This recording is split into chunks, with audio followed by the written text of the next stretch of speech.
தமிழகத்தில் 18 வயது நிரம்பிய அனைவருக்கும் விரைவில் புற்றுநோய் பரிசோதனை செய்யப்பட உள்ளது என அமைச்சர் மா சுப்பிரமணியன் தெரிவித்துள்ளார்.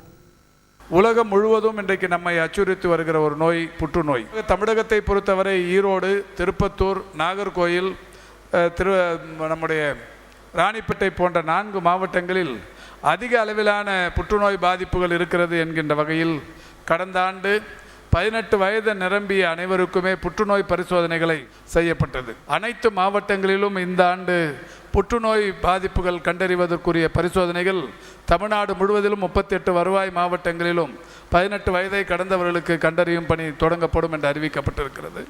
மிக விரைவில் அந்த பணி தொடங்கப்படவிருக்கிறது. இந்த ஆரம்ப நிலைகளிலேயே புற்றுநோயை கண்டறிந்தால் அவர்களை 100% காப்பாற்றிட முடியும். குரங்கம்மை குறித்த அந்த நடவடிக்கைகள் இன்றைக்கு எடுக்கப்பட்டு வருகிறது என்றாலும் தமிழ்நாட்டை பொறுத்தவரை, குறிப்பாக இந்தியாவில் இதுவரை யாருக்கும் அந்த மாதிரியான பாதிப்பு இல்லை.